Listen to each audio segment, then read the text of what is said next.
नमस्कार. महाराष्ट्र योजना कॉर्नरमध्ये आपल्या सर्वांचे स्वागत आहे. आजच्या व्हिडिओच्या माध्यमातून आपण बघणार आहोत की राज्यातील बांधकाम कामगारांना महा-BOCW अर्थात की इमारत व इतर बांधकाम कामगार कल्याणकारी मंडळातर्फे केली जाणारी नोंदणी केलेल्या नोंदणीचे नूतनीकरण निशुल्क करता येणार आहे. यांच्या संदर्भातील एक महत्त्वपूर्ण GR असा 13 ऑगस्ट रोजी म्हणजे राज्य शासनाच्या माध्यमातून निर्गमित करण्यात आलेला आहे. राज्यातील बांधकाम कामगारांना महा-BOCWच्या माध्यमातून विविध लाभ दिले जातात. यांना बांधकाम कामगारांची नोंदणी असणं गरजेचे आहे. म्हणजेच की नोंदणी नूतनीकरण झालेलं असणं अर्थात गरजेचं आहे.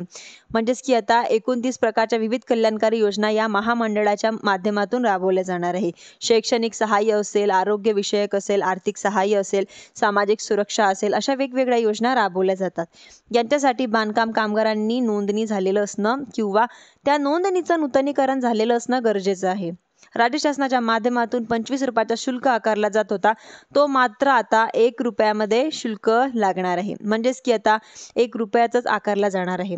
6 मार्च 2025 रोजी झालेल्या बैठकीमध्ये बांधकाम कामगारांची नोंदणी किंवा नूतनीकरण निःशुल्क करण्यासाठी ठराव करण्यात आलेला होता.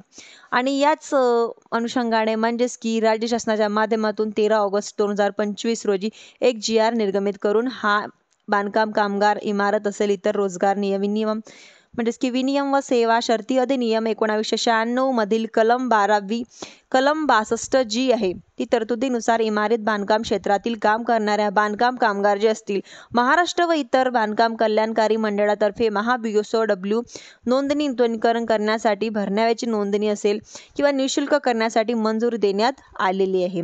तुम्हाला जर हा GR बघायचा असेल तर तुम्ही महाराष्ट्र government.in या संकेतस्थळावरती पाहू शकता. धन्यवाद.